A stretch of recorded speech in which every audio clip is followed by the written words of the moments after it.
Hey everyone, welcome back to Indicted TV. I'm your host, Negra. Don't forget to like, share, and subscribe, and follow us on Instagram. Before we start, you already know I got to give a shout out to my sponsors, Royalty Honey. Keep it hard, guys. It's for the ladies too, just so you know, boo. Okay. Fatimas Grill in Paramount. Fire food. For His Glory for the best jewelry. And if you want to learn how to tattoo or you want to get a tattoo, make sure you hit up ConnectInk.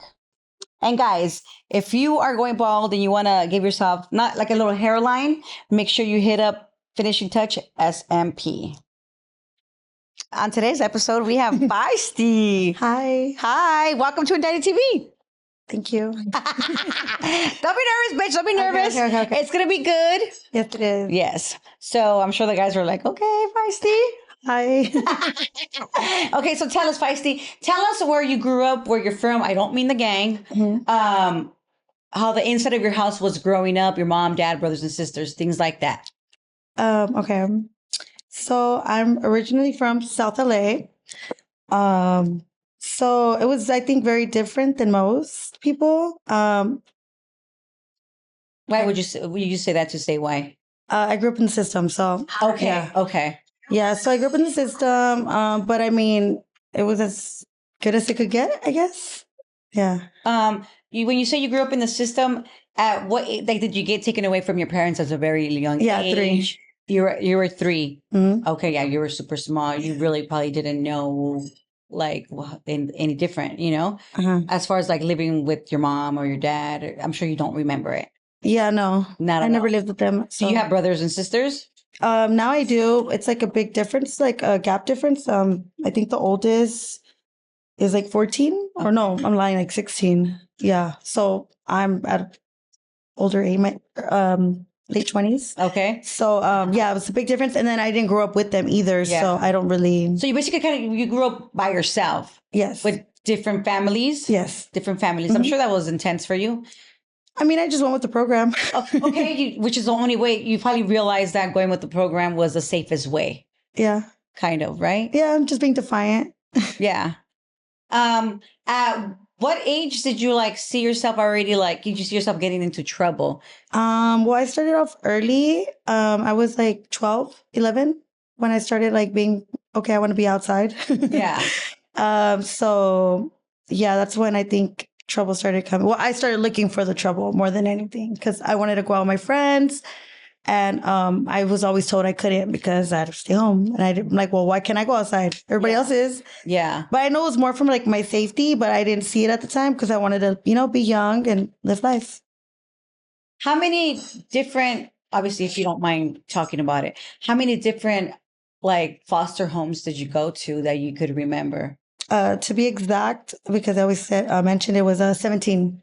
Wow. Mm-hmm. That was pretty intense for you. Like you definitely didn't feel stable whatsoever. Mm-mm. You just had to like go along with, like you said, you just had to go with the program. Yeah.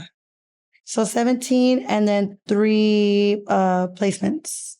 Placements already as a teenager? Yeah. I started like at 12, 13, I think, when I hit my first placement. It's just Penny Lane.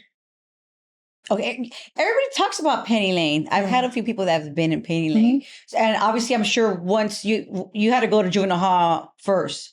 No, so right there they accept foster kids and then probation. Well, I don't know about now, but back then it was both.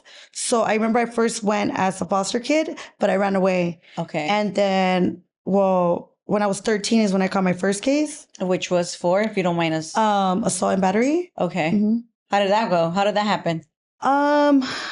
Let's see. Well, I had ran away and I got in trouble. Well, you ran away from the placement. I ran from I don't know. I can't remember exactly where I ran away from, but it was either placement, foster home, something. One of the places. Yeah, and then I ended up getting caught up, and then the assault happened, which I won't disclose too much on that. And I went to jail, I was 13. I was in Downey, and what happened? Sorry, I have to go back. Oh, I went there for 3 days because I was a ward of the court for juvenile. And then I did 3 days there. So then they put me on probation / ward of the court for DCFS still. But I was already at the thin line where DCFS was like really tired of me. Yeah. Because they're like, oh my God, this girl's a headache. So they were like, okay, what do we do now? Yeah. And then I continued to run away because I didn't see any difference. Like, well, I don't know what this is. Like, Yeah, well, I mean, it's sad that, like you said, DCFF was already tired of you, but it's like, bro, it's not like you had a freaking choice. Right. Like, you were there in the system since you were 3 years old. Like, it's not your fault. Right. Like, it's not like you were this badass kid and they were just getting taken away. Like, you really didn't have no choice to how for you to be there. You're just probably defending yourself all the time. Obviously, you're talking shit. Obviously, you're talking back. Yeah. I'm sure you're always talking back. Always. I've always had a mouthpiece on me. But you can't help it. You're young. You went to 17 different places. Like, what else can you expect from a young lady that doesn't know anything else but being moved around? Like, you probably never even showed any emotions anymore. I think I showed a lot of angry ones. Well, So yeah, I'm no, for sure, feisty. fucking angry ones. Yeah. For sure, angry ones, And so I'm sure, like, even being and the placement was just like another foster place. So to you, it wasn't even like, I asked a lot of my other, people that I interviewed, how was it for you adjusting at a placement? Because they had their family, they had their mom, they had their dad, and I was just used to it. You were just used to it. Yeah. So you were just meeting all kinds of troubled girls. Like, where are we going?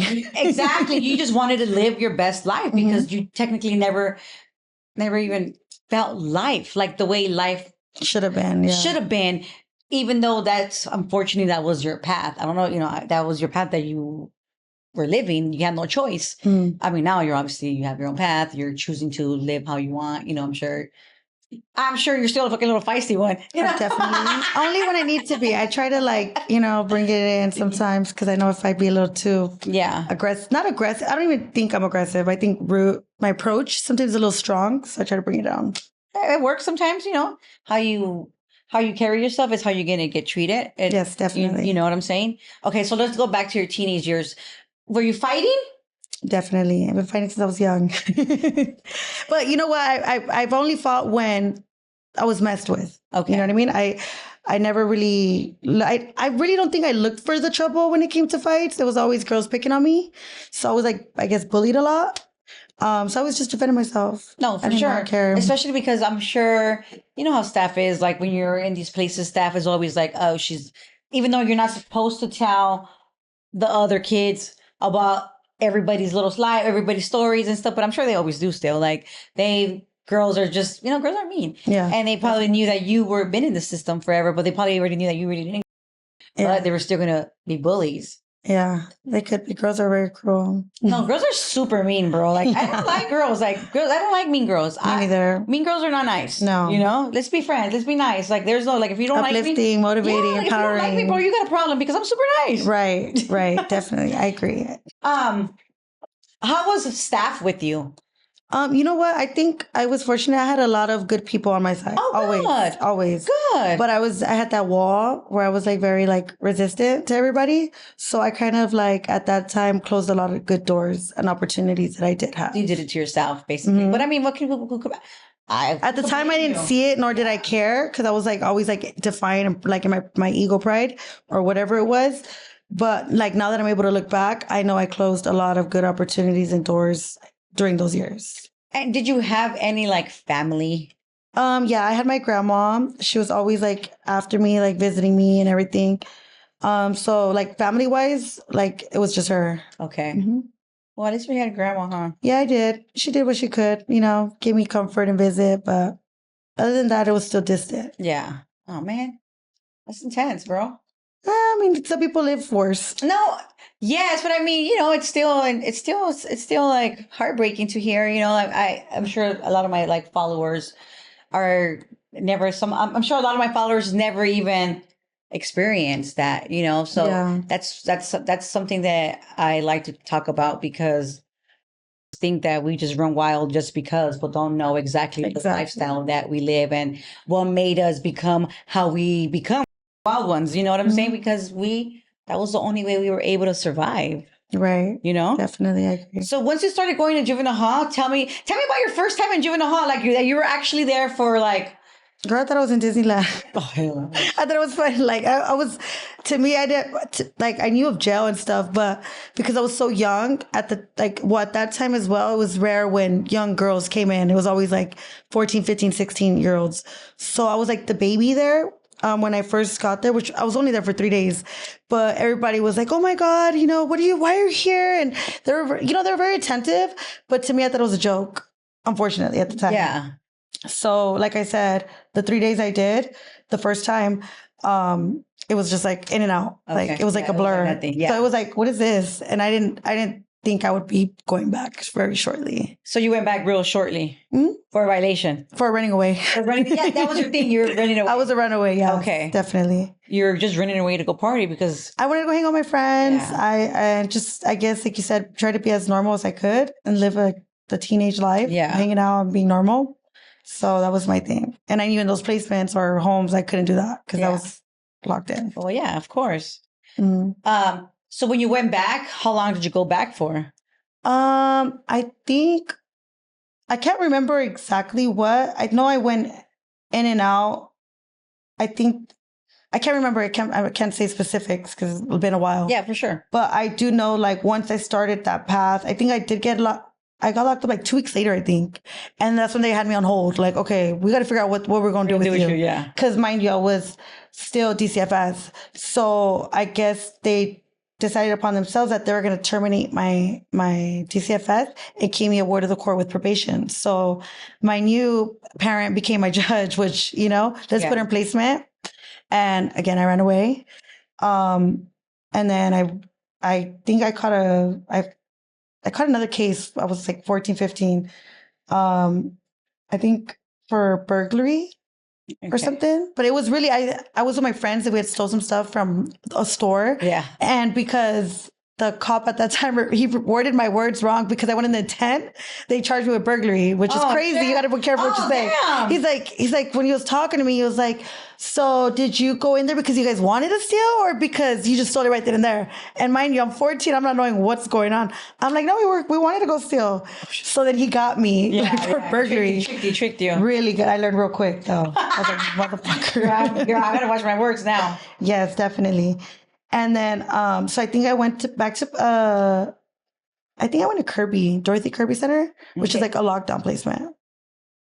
And I want to say, I can't remember the time frames, but it was, Dorothy Kirby became my home pretty much throughout my teenage years. You were just there the whole time? No, I was in and out. Like I would get out. I did 6 months and then I got out, was out only for like 2-3 weeks. But where were you get out to? Placements. Okay. So Kirby was like a lockdown placement, but you will get out to just a regular placement where you could go to regular school vibes. Got it. But I was already in my mind like, oh, I can't wait to I'm going to go call my friends and I'm going to. And where did you find, like, were these friends that you were hanging out with, were they like your placement friends that you had the friends of like growing up, or like, where did you know these friends from? So, I mean, obviously being in all the homes that I was in and placements, I mean, I met people like, going to school and all that. And I had friendships and people, good friends at that time that, I could call and I knew that I could count on to go have a good time. Yeah. And, or wherever I wanted to go to. So that's, wherever you find your friends. Got it. You basically you just have friends literally everywhere from different places because you met friends from everywhere. Definitely. And us girls were very like social. Sometimes, not all. No, not like social as well. But like when we find a friend, no, we're social. When we find a friend that's there for us, especially like, well, for me, when I'm in, I've been in and out as well since I was 13. Those are like certain friends that they like, it's like love. And that was like love for you. Like they gave you the love that you needed, like as in like a sister. So it's like, oh, this is my sister. I'm gonna be. She was there for me this whole time. Like I'm gonna call her. Like, right. And you just had a gang of them. Yes, I did. I had a lot of not good, like fake friends, but I had a lot of good, genuine friends that actually cared, and I knew if I needed to go lay somewhere, I could go call my, those good friends. So I was fortunate. It's good. But their parents would always like, you can't be here. Yeah, because you were probably always running around. Yeah, and they just didn't want to get in trouble. So what happened when you turned 18? So, okay, when I turned 18, I got released from camp. I had caught a big case. Okay, so tell us about your big case from camp. When I was 17, I got locked up for carjacking, kidnapping, robbery. I think that's it. It was all in one. Yeah, that's pretty intense. Yeah. But so I got locked up for that one. And luckily for me, I didn't go to YA because I guess within the time frame that they had locked me up, the DA messed up on his paperwork. You have 72 hours for them to process whatever, and they did a mistake. So luckily for me, it worked out. They couldn't charge me for, I guess, an adult because I was already 17 and a half. So they kept me as a juvenile. They charged me. They dropped some of the charges, and I did my last 3 months, which was in Camp Scott. And I got released when I was 18. And I went to one of my good friends' house, which was their mom. She was okay with it. Tell me about your camp experience for those little 3 months. Girl, it was crazy. Well, We were back. It was crazy. Like, it was just, everybody, was young, gang banging, so and all that. Vibe, Yeah. Well, I mean, I never considered myself a chola, but I was active. I was like, oh, bitch, where you from? Da-da-da. Fighting, you gotta let bitches know that, you're not a lame and all that. You're not the one. So it was a lot of fighting, being defiant. And you came like South Central. Yes. Okay. Yes, definitely at South Central. But I was just, blended in with the other girls that were locked up. Just running amok. Like the cool ones. Yeah. Yeah. The cool ones. I guess at the time they were You cool. know what I'm saying? Like, you know what I mean? Like, there's always like certain, There's like, you're boring, they're scared why they're here. And then there's always like, okay, the ones are active, but they're kind of still like, they're chill. And they're like the super chola ones. Oh, yeah. You look more kind of like, I was always, active but chill. Yeah, like, I was always like, let's have a good time. What are we doing? Like, let's go. Because you're used to the system. The girls are not. A lot of girls are not. They're just. Yeah, I just made the best of every situation I was in, honestly. It's like, okay, I'm here. So what are we doing? Let's do something. Yeah. Let's do her hair. Let's go bitch up because she's from wherever she's from. Or let's go cut just being defiant. Yeah, just not giving up. But even though I know it's wrong now, I should have been more, remorseful? Not remorseful, but I should have not been so reckless. I made the best of it, and I don't have no regrets. No, I don't. Why would you? Like, I don't feel like having regrets is like dumb. Yeah, I wouldn't be where I am today. It happened. Yeah, chinga su madre. Exactly. Done. Had I did things different, I wish I could have. But the regrets I don't have. If that makes sense. Yeah, no, for sure. Okay. I get it. So you got out 3 months later. You're an adult now. You went to your friends. Thank God, you had her and her mom was. Yeah, they were a very good family. It was a bunch of sisters. They were nice. So how did that work out? Because now you're like super free, bro. Right. You're like super free. I was excited. You've never been this free. Yeah. Ever. Yeah, never. It was fun. Obviously we had rules in the house. Obviously, if y'all girls want to go out, y'all better start cleaning and get to work or do something. What did you do? I hustled.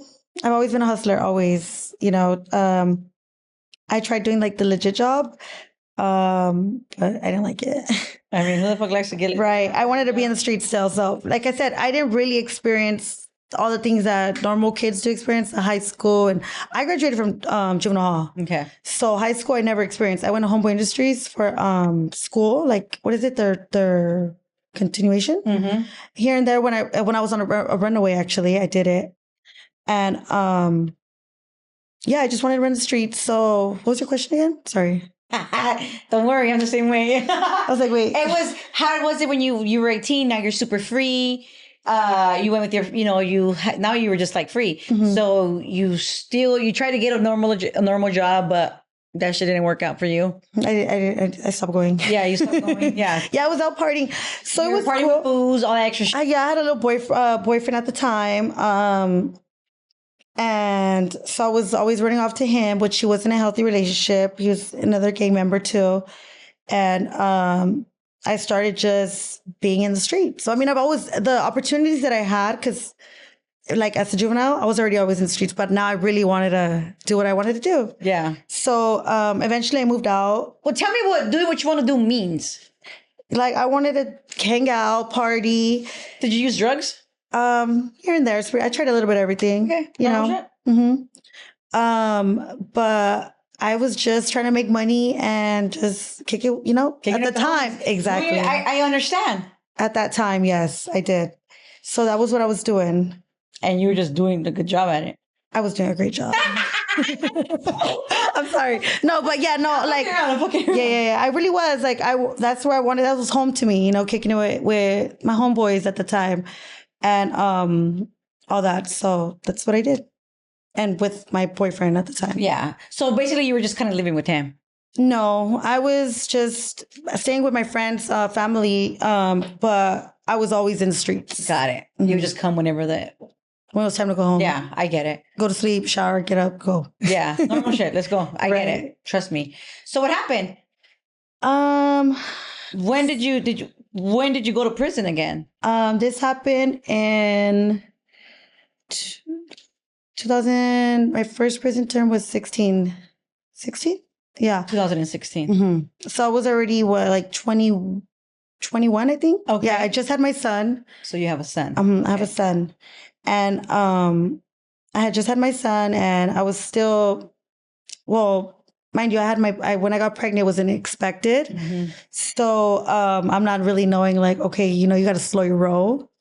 And mind you, I didn't have anybody to fall back on at that time. So I'm just doing what I do best, is hustle, get by. And obviously my pregnancy is slowing me down. And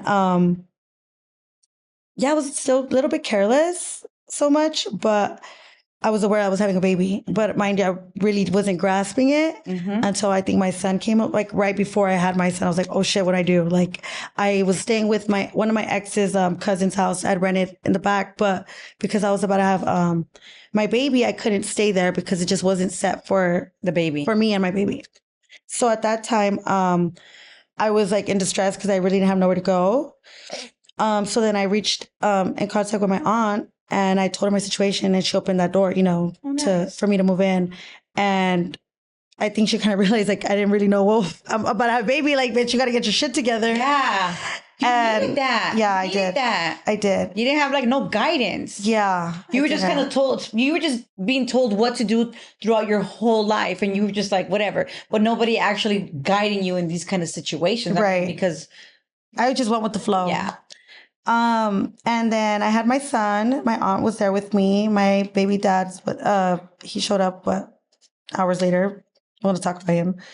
And then, she's like, now I have a baby, and I'm just like, oh my God, like, okay. So I was in love with my son when I love my son with all my heart. I do. And it was everything and more, but reality kicks in. I still gotta, survive, work, whatever, but I've never had a job. So I'm still being reckless. 6 months after my son was born, I'm out making money, and I ended up getting locked up for what was it, a G ride or a vehicle theft? That's how they termed it, but it was a G ride. And now it wasn't Grand Theft Auto. No, because it was a vehicle theft because we didn't steal the car. The key actually. So my friend was driving the car. But we both, I swear, Bible, we didn't even know that the car was stolen. We had asked one of our friends who was a mechanic, like, hey, can we borrow your car? Because we're going to go make some money. He's like, yeah, take this one. He gave us the keys. But having the trust in our friend at that time, who was not a friend, he didn't tell us, like, hey, it's G-Ride, be careful, X, Y, and Z. So we get pulled over. My friend's driving because my son was fuzzy. And they're about to take her in because she's a driver. And I think they kind of sympathized because I had my son. And when it was time for me to get picked up by a family member or a friend, whoever it was, I was like, can I have my keys? So the keys are attached to the fucking car. They're like, the keys, where are your keys at? And I'm like, they're right there. They're like, well, why is the key attached to your car keys? I'm like, well, because my friend let me borrow it. They're like, well, who's your friend? I'm like, I don't know. They were trying to get to the bottom where the car came from. Yeah. And since I was playing dumb, they're like, all right, you know what? We try to let you go. Let's come on. So luckily, my family member was able to pick up my son. Okay. And I got locked up. So now I'm like, oh my God. But mind you, when I was 17, the charges that I got, the ones I told you, I got what was it? Something that, like those strike shit? Yes, I got a strike. I had got one strike, so that follows you as an adult. So vehicle theft, I bailed out. I think the same day or 2 days later, I ended up bailing out. My ex bailed me out. His mom. Now with the baby. Yes. So now I'm not realizing, like, I'm thinking, okay, they're just getting probation. I didn't even really pay much of what was going on. I was just like, okay, I'm out. I'm good. Until court came in and they're like, okay, hold up. You have a record. So you're about to do some time. Oh, shit. And I'm like, wait, what? What do you mean I went to time? I've been doing time my whole life. Right. Like, literally, to you, it was like, that's exactly what you thought. This is like your whole life. You've been in and out. Like, nothing's new. Like, this is nothing. Yeah, but since I was out from 18 to 21, I hadn't really gotten in trouble like that anymore. I was comfortable. I forgot what being locked up was until that day came. And now it's like, okay, you're about to go to jail. So what are you going to do with my son? Now I'm in distress. Like freaking out. So what I ended up doing was, luckily I was in between my aunt and my ex's family, you know, that I had the decision to leave my son, which is, I think has been the biggest blessing, because my son could have got taken. Yeah, and for sure. He didn't, you know? Thank God, yeah. I didn't get no case open, no nothing. They just came to check the house, but I was out on bail. So I was like, oh, the case got dismissed. And they left it like that. They said my son was healthy and good. Oh, good.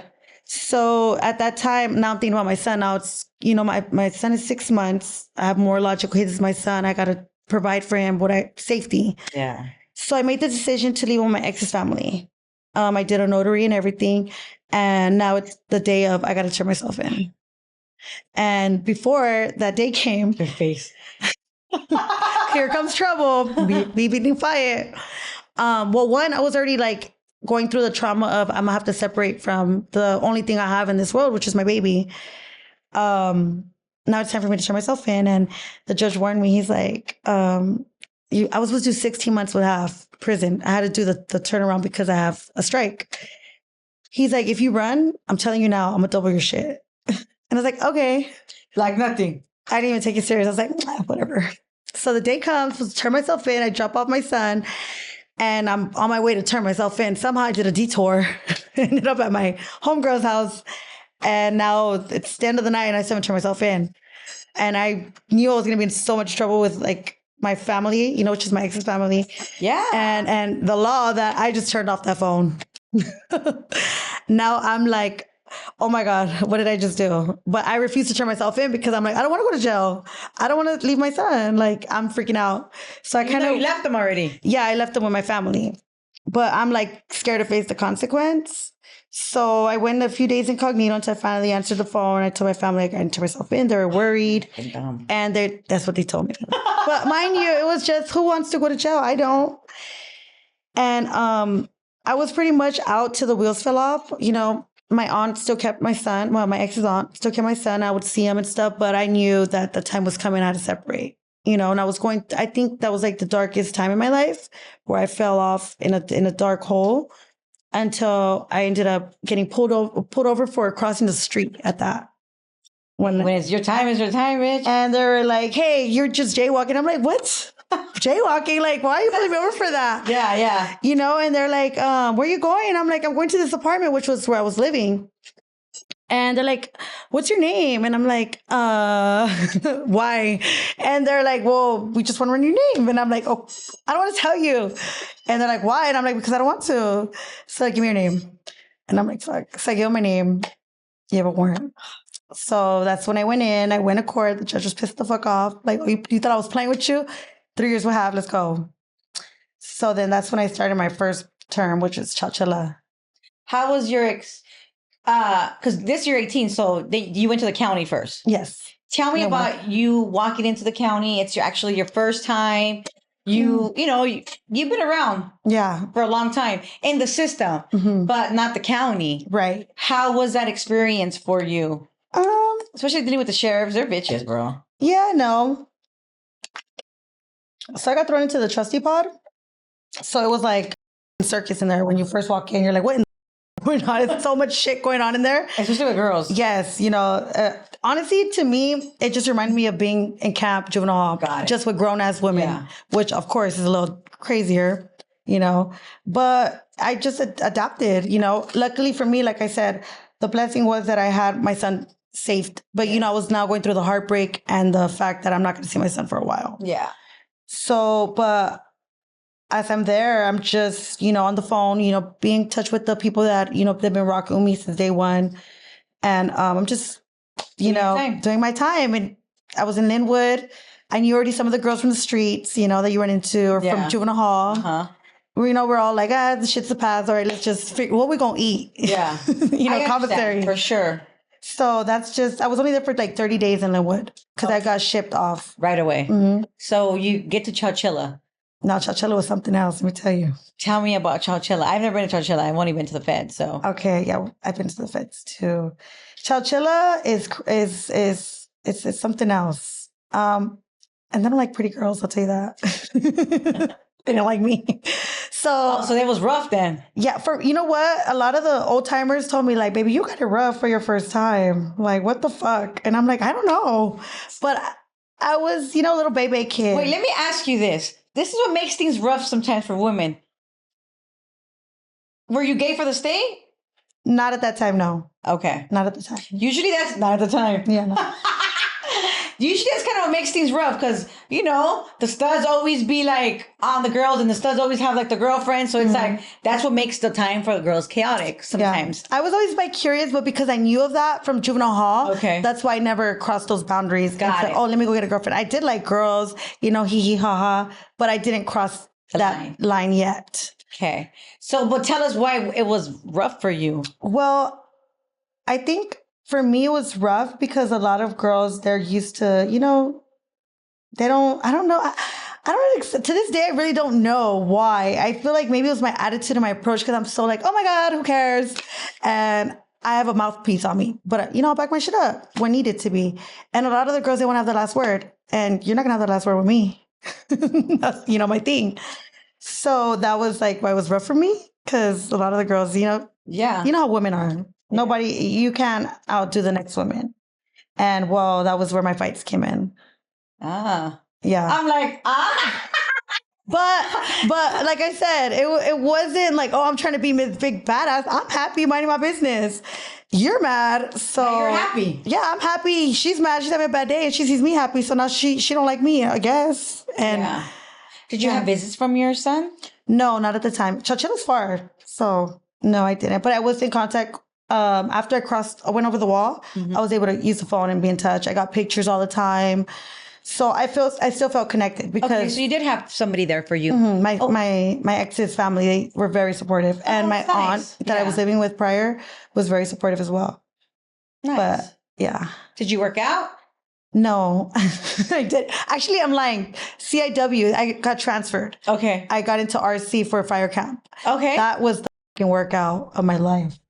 She's like, that's the only time I worked out. The only time, the best time, and the most, oh my God, like I was beast mode, but it took a lot. That shit is intense. Tell me about the camp. So I only did the training because, mind you, I did 3 with half, which was a year. So by the time I was done with my training and I was I don't know if you know about the camp. Well, one of the girls I interviewed a girl that she went to fire camp. She went to fire camp. She's like a firefighter for now she is. I want to do that. Yeah. I was just telling my aunt. Yeah, you should. That's where I'm trying to look into it because it was so intense. So when I went to CAW, I did the whole the training because you have to train. The physical training I passed. The written test I passed, but it was the hike that I didn't pass the first time. You're tired? Girl, I cried. Okay, I was 4 minutes late. I didn't pass, so I was going to redo it. But by then, I had already signed up to go to a halfway house. Okay. So I think, a week after I didn't pass and I was signing up for the next one, the halfway house called for me to go. Let me ask you this. What was like the craziest thing that you experienced in your first term in Chowchilla or CIW or whatever? I think the craziest for my experience that I went through was when I had a fight in the yard. Oh, tell us about that. Oof, that was intense. Were they like super sureña girls or what was it? No, they were black girls. Oh. Yes. So it happened so much. Like I said, a girl didn't like me from A yard, which is reception. Okay. And she just didn't like me. And I didn't care for her. And I let it be known. I don't give a fuck. Yeah. But she was like one of those big loudmouth girls that talk a good one, but really don't do nothing. Mm-hmm. And a bully too, because she would punk girls. Que se dejaban. Yeah. And but I had my crew of friends that were like, nah, you with her, because if you me. Yeah. She didn't like that. Unfortunately for me, I went to D yard, which at the time was the roughest yard. She was there and none of my friends were. Oh. So now I get to my unit and she's in that unit. And when I see her, I was like, oh my God, I already know it's going to be drama. She's like, oh, being loud, talking shit. There's this girl, she thinks she big badass. And I'm like, what? Like, what the We're still not even big. Right. I'm like, okay. So she had her little friends, which were those messy kind of girls, bullies. They're like, oh, really? Well, we're going to find out. Da, da, da. I don't know what it was. Yes. So when I got to my cell, the girls didn't want me in the room. They're like, oh, your problems. They're like, why? They heard the rackets. They're like, we don't want you. Now I'm like, oh my God. You're like, kidding. Yes. So I was like, I'm at the door. The officer's like, well, y'all got to let her in. They're like, nah, we're full. The girls are very, what is it? Their room is their room. Like they're very picky on who they let into their room. Luckily for me, I knew one of the girls. So she recognized me and she's like, nah, like she's cool. Like, you know, I know her from the street. So I was able to get in. But rumors started circulating about me. Mind you, it's my second night there and over the wall that I had cracked that girl. So now the black girls are like, oh, you think you hard, you cracking bitches and da da da. But it wasn't even me. The girl lied. So one day, minding my business, and one of her little friends was like knocking on the window, like, hey, come outside. And I was like, okay. She's like, I need that. Come here. Like, you think you hard? And I was like, I guess. I don't know. I was like, all right, I'm going to go outside. We go outside. We went behind the porta potty. We got down. Mind you, she was a little, I'm small. She was a little smaller than me. Fucking her ass up. Not because I was trying to, but because I'm defending myself. Yeah. But her friends didn't like that. No. So when they separated us, I was already ready to go back into the unit. Like, I guess whatever your problem is was over her friend. Yeah. She calls me again, like her friends, like, come here, nah, we need that again. I'm like, okay, come on, fuck it. Beating her ass again. Well, you know, in prison, everybody has families. Yeah. You know, mom, dad, grandma, cousin, ex-girlfriend. Oh my God. Everybody, yeah. So now everybody's like... You gotta fight with the mom, the dad, the sister, everybody. That's exactly what ended up happening. So because they were upset that I beat the girl up that wanted to fight me, now the cousin's like, nah, I need that. You think you hard? I had to fight her back to back to back. It was 6 that I fought. And when I mean, I was just fighting because now at this point, I'm like, what the... to protect yourself. But it was over nothing. It was over a hating ass female. I don't know. To this day, I don't know what her problem was. Like I said, she just didn't like me. So to me, that was the most craziest... Pretty intense, bro. I was shook. I'm gonna tell you something. I was shook. Like, what the? This is what's going on. I was scared shitless by the end of the night. No, you have to. But I didn't let it show. But in my head, I was like, what in the just happened? And everybody was actually surprised though. Like, what? Bitch, you really just fought? Like, why would you do that? Why didn't you walk away? People like, I was like, why? What do you mean walk away? They're coming for me. What am I supposed to do? Like, girl, you should have just left. I was like. Nah, I didn't even see it like that. Yeah, I know what you. I wouldn't. I guess I'm getting 6 fucking. And because I'm not gonna just because there are some everybody's gonna be want to be punking me throughout. Yeah, and it happened so fast that I really didn't realize what was going on until like the end of the the chaos. And mind you, the seals were blank. The seals were nowhere to be found either. And I know they knew what was going on, but they didn't. You know what? It is what it is. Yeah, no. I'd rather they turn a blind eye than we have to go get caught up on, go to the shoe. And then it's going to be like, oh, she told. Yes. Not even that, but I mean, I have to go to the shoe. I already knew what shoe was, so. Yeah. So that's pretty intense. How did you feel after that? Like the next day? Like, I went back. Girls, as a matter of fact, did they treat you different? Like, so again, everybody, it became an issue. Because everybody was like, all these black girls just fought this Spanish girl. Where was her homegirls at? But mind you, I only knew one person. Yeah, you didn't have any. So at the time, they were like, well, we don't even know. They didn't know what was what because they weren't in reception with us. So they were confused as to what should we do? Do we have her back? And then we have her back. It becomes something bigger because, women do have rights here and there. But I held my own. Like I said, I don't need nobody to have my back. And it was just me, like, I guess my warrior mode, like within myself. So I went back to my room. My homegirl, that I knew from the streets, I have nothing but love and respect for her. She's like, get in the shower. make sure you look good, no scraps in case the cops come. And I'm like, bitch, I'm scared. She's like, bitch, don't be. She had already done time. She'd been down like at least a couple big years. So she was just more like telling me the program. And she's like, act like nothing happened. I was like, okay. Them, these are not respect you. I was like, okay. I don't want to be at this point. I'm like scared. Like, I don't want to be here. Like, what is going on? Yeah. The next morning, I'm like, okay, in my head, I was like, I'm not going to come outside today. You gotta go outside. My friend, she wakes me up like, get ready, get dressed, get cute. She's like, let me see your face. Luckily for me, I didn't have no marks.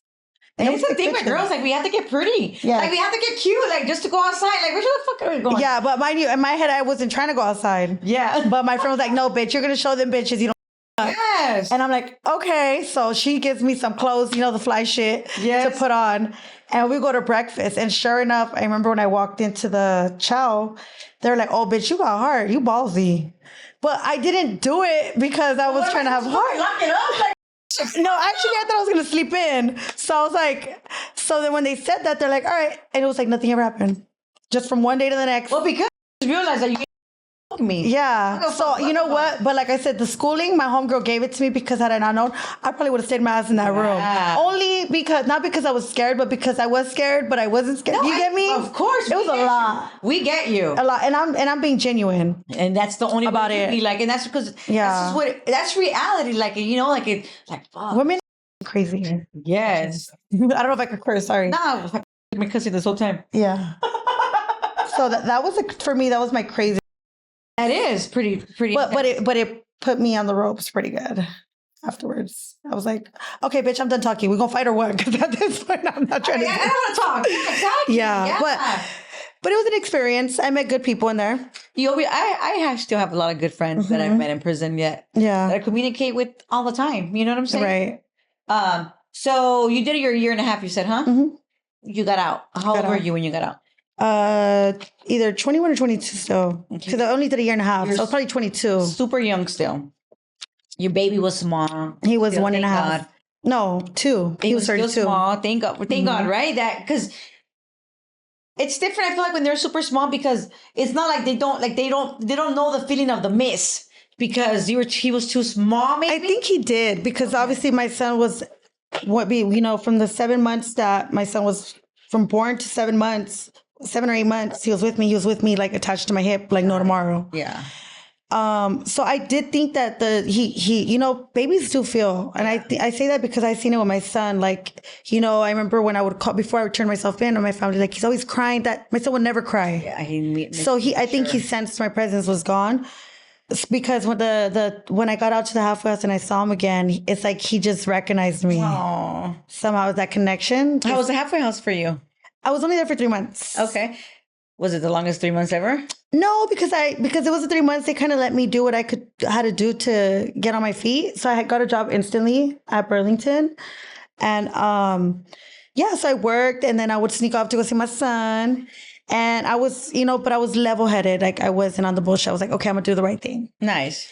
Obviously you didn't do the right thing. No. No. I mean, I did for a while, but then the streets came calling. That's how it goes, yeah. So again, my family was very supportive, and the streets have always been my family. So the people that were out there that have been by me, they were supportive and they wanted me to do right. But so when I got out, I went back to my cousin, the one that I had to leave, my ex's cousin that I had to leave when I was pregnant because it's just me until I get on my feet. I would stay there. But yeah, I got comfortable again. So what'd you get indicted for? What was it? Importation? Tell me about that little process. What do you mean? Like importation, re-importing, or how does that even work? Nothing. I just got crossed. She said, "Oh, nothing." Nothing. I mean, pretty much importation is when you're bringing stuff from Mexico over. Oh, so you got caught in the border. Mm-hmm. Oh shit! Tell me about that. Like you actually getting caught vibes. Like I don't want to know like where it came from. And no. I like just tell me like I wouldn't. No, yeah, I don't know nothing. I don't give a fuck. I don't ask that. I mean like you actually like getting caught. Like how did it go? Like you're in the line. Like she's like I was in the line. It was weird. Like I think with the border shit, that shit is it's a guessing game. They do their shit right. I mean, not always, but they know what they're doing. So as quickly as confusing as the other ones were, this one was as confusing as ever too. It was more go to secondary. Okay, which I'd already been going to secondary prior. Went to secondary and they're just like, hey, we're gonna handcuff you. And I'm like, okay. You're like, why? And then they wanted to search the hell out of my car and search me and everything. And they found what they found. And they're like, oh, bingo, jackpot. Got it. Like that. You were by yourself? By myself. Okay. Which is always preferred. better. Yeah. Yes. Definitely better. No, that way can nobody point fingers at nobody. Exactly. Maybe I'm on my own. So you went to San Diego MDC? Yes, I did. How was that experience for you? That one was another surprise because they don't, first of all, you need to have money to use that phone. If you don't have no money in your books, you cannot, how are you going to make a phone call? You better figure it out. Yeah, you can't. You have to wait to get it's a process. It was, and it's prison. You don't go to the county, which I guess, I mean, it's not real. It's really prison. So there's girls already either sentenced, not sentenced, whatever. It was a long process. It was a long process. How long were you there for? And I moved around. Where did you ever go to MDC? I went to So I went to MCC, which is San Diego. Mm-hmm. Then I went to Otay Detention Center. I got just some shit there. And then they sent me to Santa Ana. And that's when COVID started happening. Oh. Right after I got sentenced, I think like 2 weeks later, COVID came. So that was like that was a big change with the whole system. And how were you for adjusting from because obviously being in the federal prison, even like in the detention centers, they are completely different. Very, very, very. I'm sure the girls. Very different. I hated them. I became the bully. Tell me why. Because, okay, so you see what I told you about Chowchilla, they're ruthless, don't give a but they're structured. They know to they don't talk to the police. They're not on that weird stuff that people are now on, which is telling and talking too much. And the feds, that's what they're about.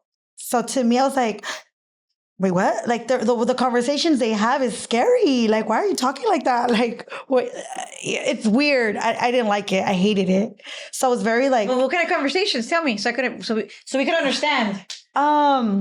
Like, I guess they're open to telling. Like it's just weird. Like they're open to telling to the they tell to the COs on shit, and even in their whatever they got cases they got going on because they don't want to face the time they're facing. And I was never used to that. And you know what? In there for the feds, like you don't know who's a snitch. You don't. And I mean, no. But if you do, sometimes it's like there's nobody fights like that. Nobody's really like about the shits. It's like a different type of people that get locked up in the feds. So it's just different. It was weird. I didn't like it. Maybe because you went to those. Maybe because you went out of there. Like on towards the border vibes. No, even when I went once I went hit prison, where'd you go? I went to Waseca. Wait, you went to Waseca? I was in Waseca too. Really? What year were you there? If you don't mind me asking. No, I was there from 2009 to 2012. Oh, okay. So I went. When did I go? 20. Yeah, you were there recent. Once COVID, yeah. Yeah. I recently just got out. I'm sure it's like even super different. I'm sure. I wouldn't know what it was like back then, but because it was COVID. Yeah. Oh yeah, COVID, everything out. Tell us about the experience and being there during COVID. Where? Like when anywhere, like just you, like when you found out, like, oh, it's COVID, like what? Yeah. So to me, I was confused. It was when COVID happened. So, when you're in jail, you have like open program, like doors are open, you have everybody's routine. So when that happened, everything came to a halt. Everything just paused. It was like being in the shoe. Everybody's locked in. And now you're like, why? But it didn't, we thought it was going to be 30 days, but it ended up being like a whole year and a half where everything came to a stop. So you guys were basically locked down for a whole year and a half. Mm-hmm. Pretty much. Like they even it was just, they were trying to keep everybody separated from each other to avoid the COVID coming in, which it came in majority of all prisons. Yeah. And the transferring while you were in COVID, did you go into Con Air? Yes, I did. Tell me about your Conan experience. Oh my God, that was the worst. It's so comfortable, but they're so exaggerated. I feel like I was in a movie at that time with Like the 20, yes, like the military, yes, I'm like, okay, is this Chapo Guzman that we're transporting or who? Like, but tell us, what about the guys in the back? they're dusty and ugly. Right? I don't even look back there. Like, baby, don't talk to me. Horrible. Just, yeah, nothing to look at.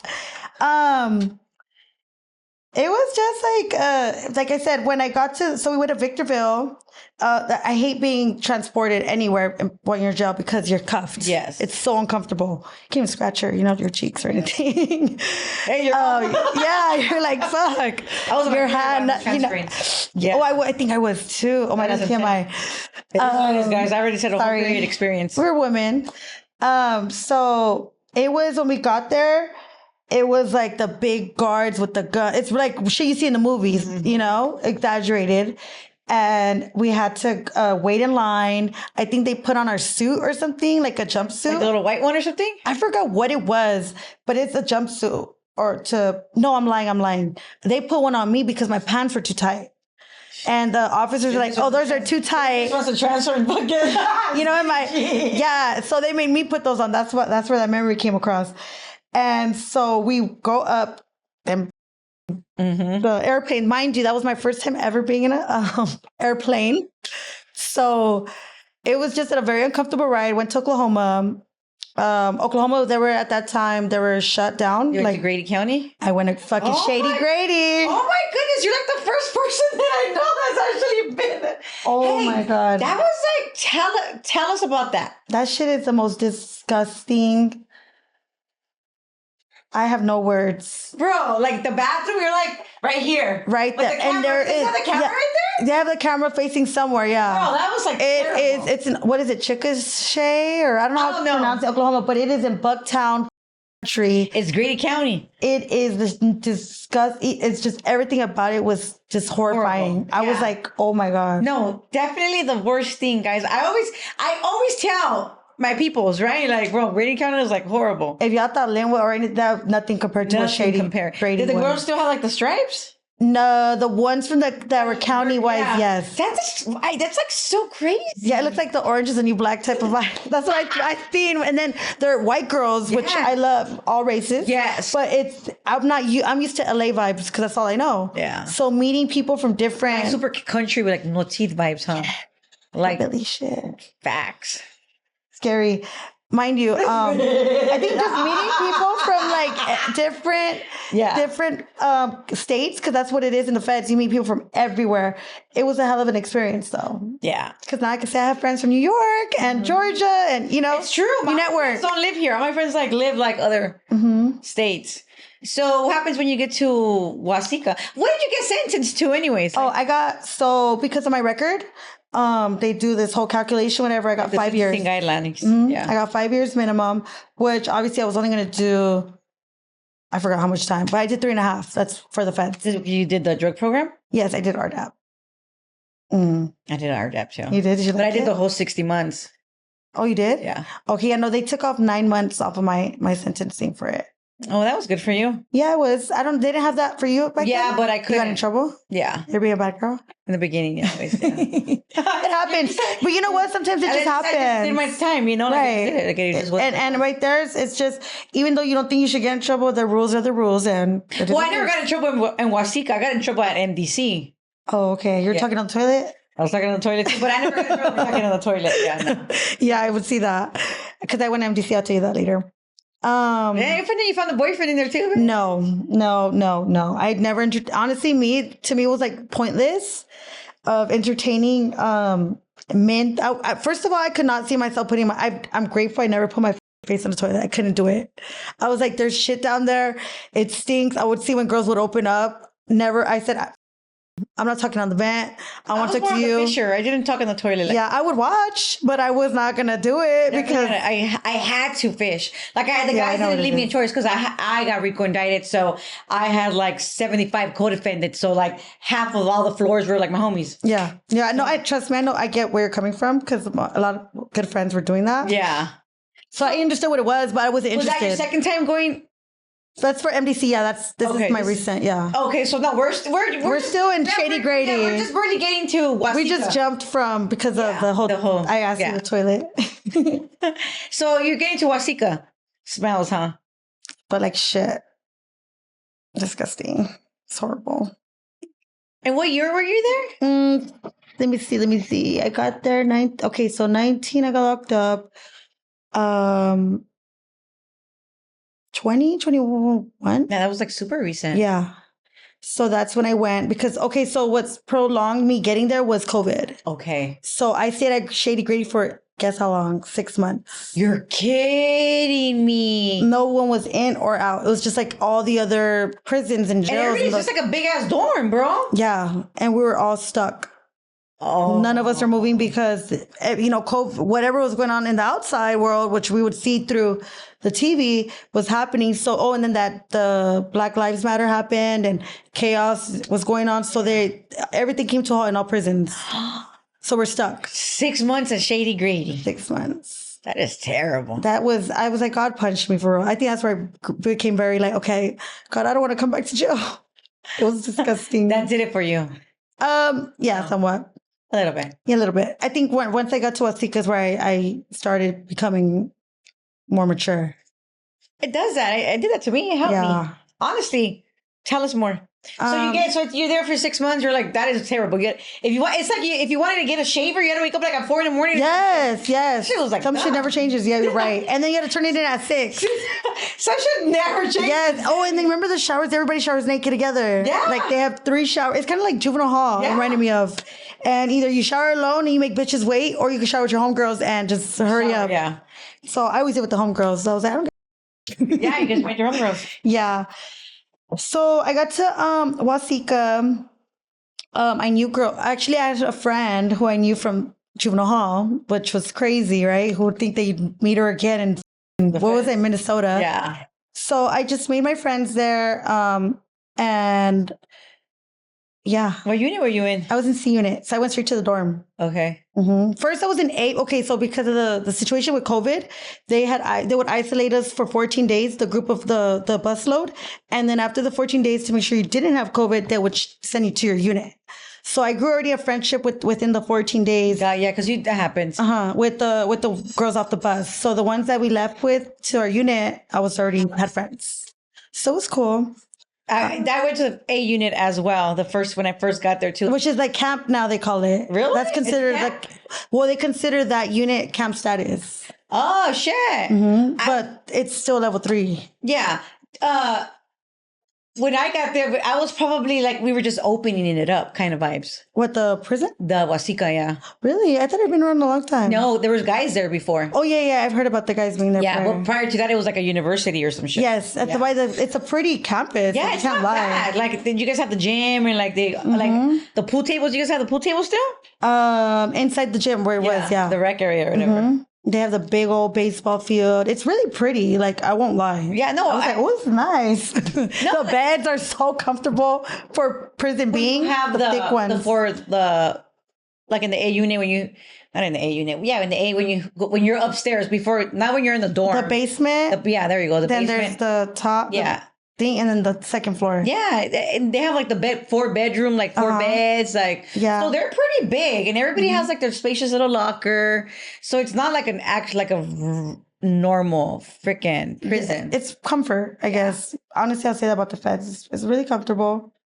So yeah, I got there and just did your thing. Just did my thing, and you worked out, no? No, I was still being girl. I love to eat. So I ate.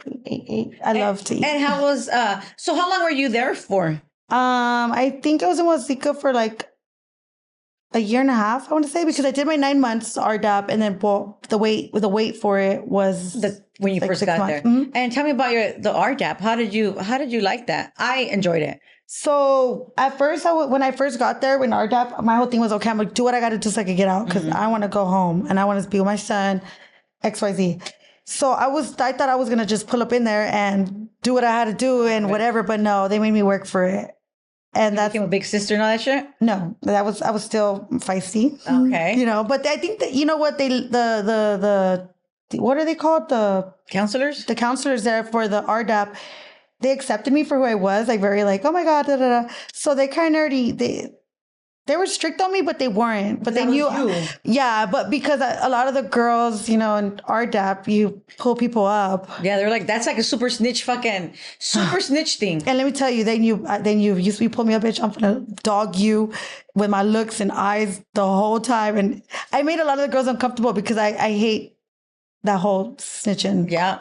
But I get it. You have to do what you got to do to get by, teach their own. Yeah, but you don't have to. There's ways. I never did. Yeah, I never did either. There's like... if we would plan it, like, okay, girl. Sister. Yeah. The girls thought I was mean, so that they knew me trying to be a big sister, it wasn't going to work. I was just very like this. Yeah. Like, hey, I'm not going to tell... I don't tell anybody, but you guys know what it is. Like... Mm-hmm. So, but if they would, like the way my personality is, it was like it just like worked out. Like it worked. Plus, I used meth for 15 years, so I feel like that little time did help me. Like me going to prison was like the best thing for me. Right. You get what I'm saying? Yeah. So that I could get to know who I was. Mm-hmm. You weren't a user like that. So I mean, I had my fun of share. So I mean, I went to RDAP for a reason. Yeah. So I think I needed the help that I needed. And you did say that it did help you. Like it did. That's when it kind of mellowed you down a little bit. Yes, it did. Because like I said, I heard some prisons, they let you just slide through it. But where I was, which I'm grateful for, they make you work for it. Yeah. So I had to really sit there and like listen and engage and do all the things that they make you do and like comprehend. Because if you don't comprehend, you're not going upwards. You're going to stay where you're at. And I think that was like the best thing that could have happened to me, because had I not had that structure and those tools that I needed younger, I wouldn't have been where I was. So now I'm more like level headed. Which is good. You have to dig deep. Dig deep. Yes. Super, super deep. Especially maybe also they understood like, bro, like this, you told them your whole life story. Mm-hmm. Like you got in the system when you were 3 years old. Like, like that's all like what you want from me. Like I'm still trying to figure it out. Yeah. So that was always my thing, figuring out, not having the structure, and I think the people that did want to help me when I was young, they tried, but they have their own lives, their own family. So I think I'm very empathetic. I don't like to play poor me, sorry. No, I don't do that. Which is dope. So I'm grateful for the people that did, try to help me. But like I said, I pushed them away because I was just you're reckless. just being you. Yeah. But now I'm like more aware, but I'm still older. Just me. You're older and you have your son now and you are on your own. You've always been on your own. I've always been on my own. You're living like... I'm still learning. I'm still living. I still have a lot of things I'm working on. I don't think we ever stop learning. Ever. Right. It's like, just hard. Like, sometimes I'm like, I want to be... It's hard as fuck, bro. I don't even know how I even survive. Tell me about it. So you did your RDAP. Mm-hmm. What was the craziest thing at Wasika? Nothing. Nothing. Huh? No, just the only thing that was, I'll tell you this, was when we partied, for like Halloween and we'll make our own parties. Those were fun. Hey, what about tell me about the birthdays there. The birthdays, it was fun. When it's somebody's birthday, they do the cake, the decoration, the gifts, and oh my God, it's cute, exclusiveness, huh? Yes. And then I did catch feelings for a girl there. Tell us about that if you don't mind. She became my wife and whatnot. And she wasn't my wife in there, but I always had, I started liking her. And yeah. And well, we talked and then we never hooked up in there. It was till after I got out. Oh, okay. Yeah. Your face. Yeah. She was a dog. She knows it too. Okay. So she's from LA? No, she was from the Midwest. What? Okay. I'm not going to disclose. I'm not going to put herself there. Yeah. She's from the Midwest. Okay. Mm-hmm. Nice. Was she like a boyish? Mm-hmm. Her face? She's aggressive. Aggressive. She was mean. And she was really mean, but I was still there. Like, okay. You liked it? Yeah, but like I said, we were good friends in there. She did her, and I was just more focused on me. And our relationship established, like we kept in touch. So that's how that happened. But that was where I had my gay experience. Okay. Nice. Mm-hmm. So you got out? Got out, which was in 22. I went to the halfway house. San Diego, because I didn't have an address to give at that time for me to get out. I was looking. Remember, mind you, where am I going to go? Yeah. They're like, okay, well, since you don't have nowhere to go, we're going to send you to San Diego halfway house. I went there for, I think, 6 or 9 months. I don't remember. But it was very different because now I'm more level-headed, more mature, and I'm really, really trying to do the right thing this time. So I struggled. I did have friends that did reach out. They shot me money. I was, like I said, I'm very blessed and grateful for the people that took care of me. I never went without, even in jail. Nice. I always had a full commissary. Okay, I'm not exaggerating. My shit was stacked. Good. So I'm very, very blessed for that. And then when I got out, I had good friends that did off top. He shot me money so I could be on my feet. But, I've never been a freeloader or let me borrow type person. So now I got a job. I worked at the gas station, Arco. And I met, the friends that were my coworkers I established was great. I got out with my one of my best friends. She let me use her address to move in with her.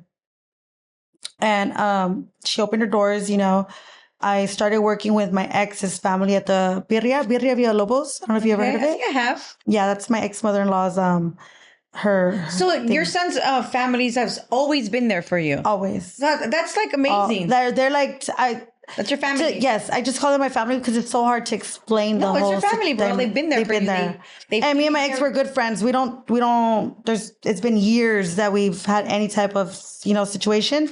But I'm very grateful for him. At the end of the day, yeah, he's been there for your son. He opened that. He gave me his family. In other words, yeah. So they are my family. I don't care what anybody says. That's right. Then get it right. She doesn't give a fuck what anybody says. I don't. And for the guys, I tell them too. Like, look, this is my family. Like, either you could deal with it or you could get on. Which is fact. Because that's family and that's it. They have my son and they've never closed that door. They've been hard on me, yes, but you needed it. Probably. Yeah. I won't go there. No.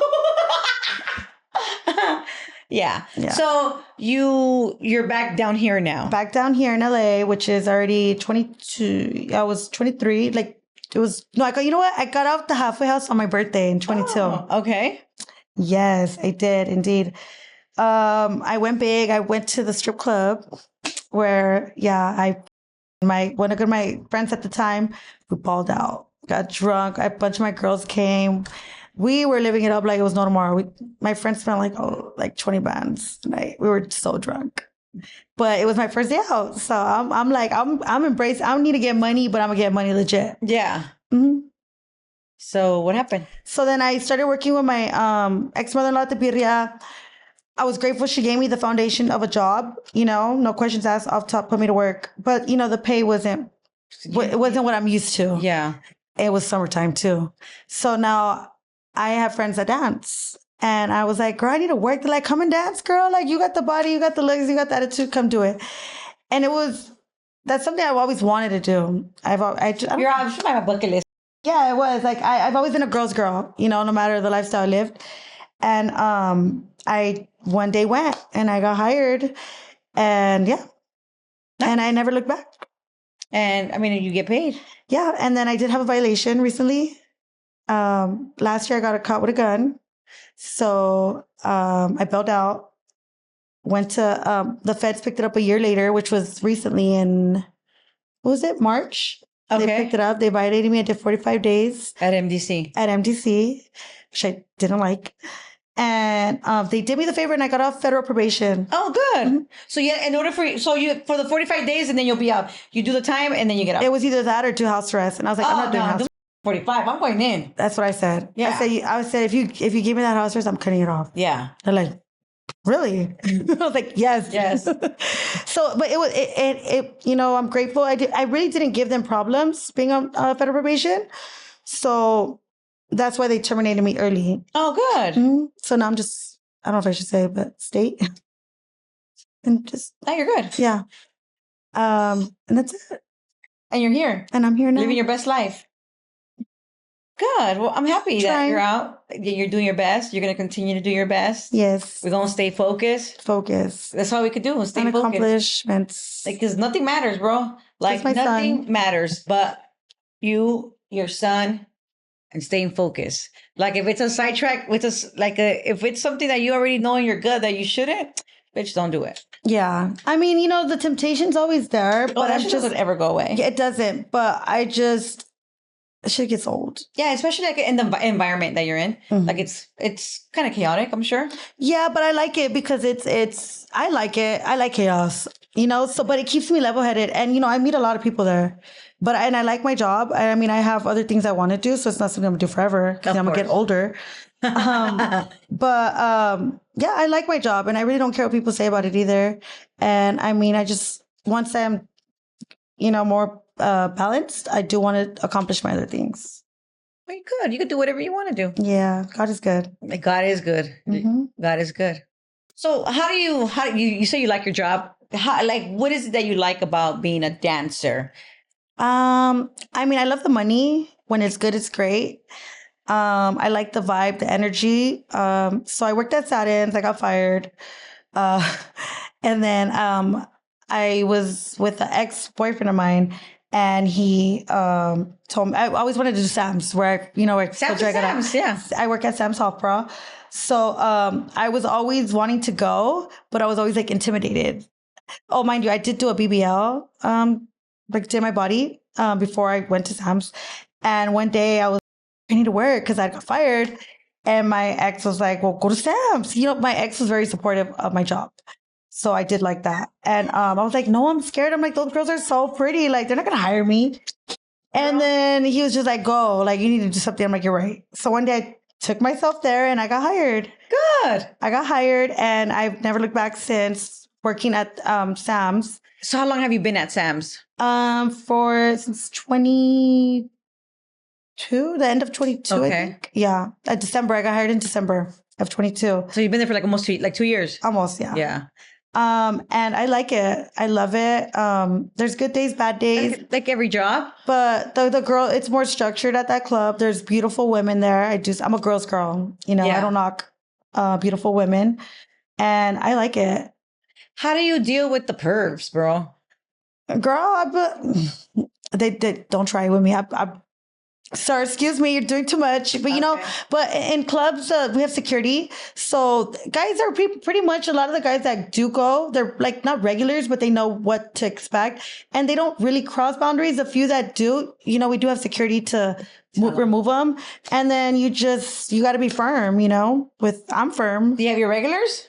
Yeah, I do. Nice. I do. Hey, you're right. Well, if you don't fucking come today, don't make me come over here for nothing. But I withdrew myself for a few months. I just because right there you go pretty much whenever you want. Okay. So I went through some stuff with my whole with the whole going back with and nation. And then I had a bad breakup, so I fell off a little bit.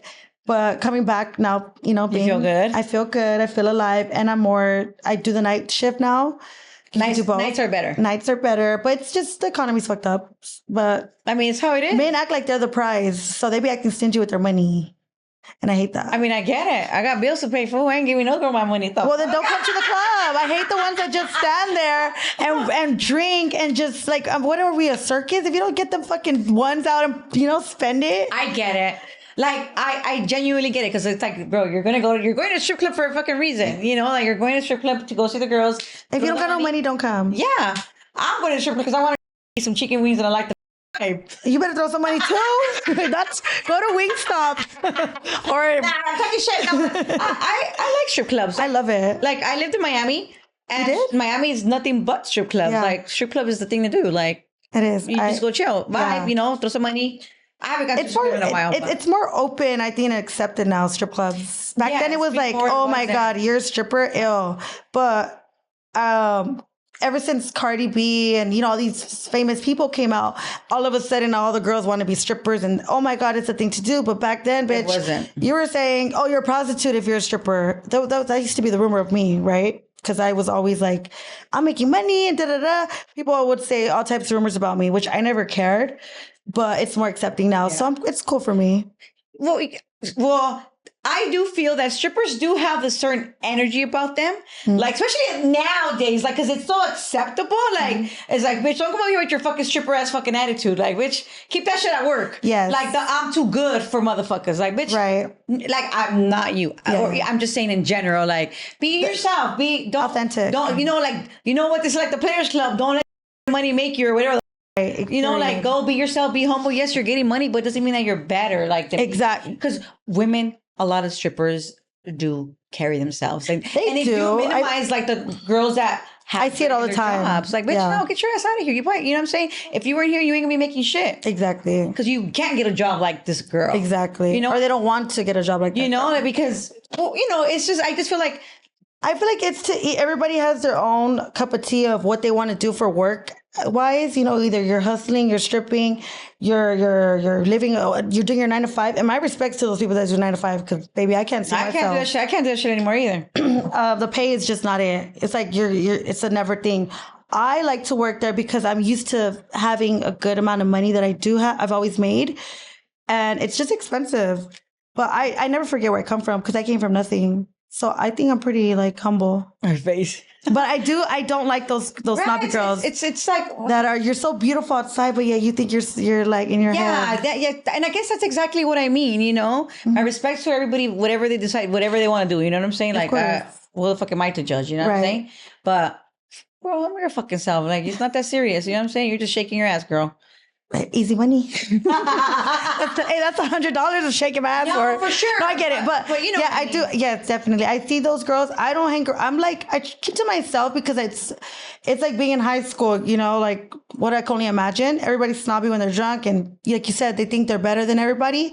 So I do tend to keep to myself, which is good. Which the few friends that I do and I have made in there, I think they're as sweet as me, and I like it. I have stripper friends. I made a new one. Yes, you did. When are you pulling up? I'm kidding. Bitch, I said we're friends. I said no. We're gonna go. I want wings. We could have our wings, our buffalo wings, or lemon pepper. Bitch, we're gonna go party. I ain't gonna go give you my fucking money. No, I don't want your money. I want some wings. No, there's that.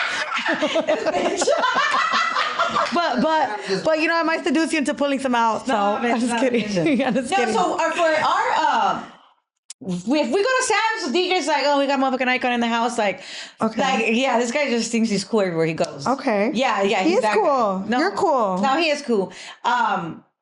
For our freaking wedding, what's it called? Our bachelor party. That's where we went. Like, really? Yeah. What year did you guys get married? 2016. That's when Hustle was there. Hustle Rose. That's my girl. I love her. I love her. I go to her for my body. She does my facials. Like, I've been following her. Yes, please follow Hustle Rose's. It's Rose Aesthetics. Yeah, Rose. I'm all for her. Like, she's a sweet soul. I love her. Like, that's my girl. You know what I'm saying? Like, she's the one who used to encourage me when I was young to go. She's like, Feisty, you should go, and I'm like, no, because I was living a fast life. Like, I've been following her before she even did her body. Really? Like, anything. Well, she was so beautiful and thicker back then, and she got really smaller now. But I love her thick. I've been following her before she even did any boobs. Oh, anything. Okay. Yeah. Okay. So yeah, shout out to Rose. Yes, definitely. Love her. What would you tell a younger girl like that glorifies the lifestyle of being a dancer? Oh, you want me to give some advice? Yes, bitch. You better give a fucking good one. Like, let's pretend you're in freaking RDAP right now. Oh, baby, they don't like to hear what I gotta say, because I my point of view is, it's genuine, but it's just different. Like, I think anybody, girl, any girl, any boy, anybody, do what you want to do. Yeah. Like, if you hold, I think there's so many girls now that have friends that I have that are, normal girls. I have friends that work 9 to 5 and, that are moms. And being a stripper's normal now. So it's like, yeah. So they kind of really I wish I could do that. And I'm like, well, why don't you? Well, because A, B, and C. Like, to me, I could just tell any young girl, like, who cares what anyone says? At the end of the day, no one's paying your bills. Whatever you choose to do, do it. Yeah. You know, don't hold yourself back because of society, because society's going to do them. Yeah. And if you don't do it, the next girl's going to do it. For sure. Follow your dreams. As long as it's something you want to do. Yeah. You know? And don't lose yourself in the process. Yes. You have to have a strong mind for it. Yes. Yeah. Being a dancer is not for weak motherfuckers. No. Because that shit will eat you Either alive. eat you alive and alcohol, drugs, which I will tell these girls, or it's just mentally. There's so much competition, you know, with beautiful women that are all in it for the bag. So you have to be strong minded and be like, okay, if there's a night where you don't make a lot of money, it's not you, it's just it's just what it is. It's what it is. And guess what? You try again tomorrow. Yeah. You know, and that's just how it is. And follow their dreams. That's good. I love that. So that's just me. Maybe people are gonna be like, something wrong. Like, but you know, some people are like, "That's horrible." Can you encourage that? I don't care. It's not that you're encouraging it. 'Cause I'm just saying for the girls that want to be in this lifestyle, like I mean, who are we to say, "Hey, don't fucking do it"? Like, do I want my daughter to be a dancer and have these fools lusting with that negative energy? Nah, I personally do. Now, if that's what she's gonna do, what the fuck am I gonna do? Beat her ass? Like, no, go bitch, shake your fucking ass. Right, definitely. But bring me a nah, right. No, but not like that. But would I want my daughter? Definitely not. Of course not. No? But like I said, if that's what she wants to do, what am I gonna do? I mean, I don't think there's, you know, a stripper, like you said, all we're doing is we're dancing. You're dancing, you're making your money. Now, whatever you choose to do outside of that, then that's different. You know what I mean? For sure. And that's not a topic for me to discuss because I go home every night. Yeah. And that's just me. And everybody can tell you that. I do. Yeah. So to each their own, but of course keep the self-respect, your boundaries. And that's when it comes to like, don't lose yourself. Right. Because you're going to get people are going to whisper in your ear all day, every day. I hear it all the time. Baby, if you couldn't give me no money in the club, what makes me believe that you're going to give me anything outside of that club? Yeah. You know? So it's just being strong-minded and knowing how men are. Love it. Yes. All right. Well, thank you. Thank you. For coming on Indicted TV. I appreciate it. No, I appreciate you. We're gonna hang out. We're gonna hang out. I hope so. We will. We'll have to call Natalie too to hang out. Oh yeah, for sure. For sure. No, she's in Arizona. We love her. I love her. She saved me. She did recently. You know, meeting her, she's a good friend. No, she's super nice. She's a sweetheart. Yeah. I love you, Natalie. Bring your ass. All right, you guys. Well, don't forget to like, share, and subscribe, and follow us on Instagram.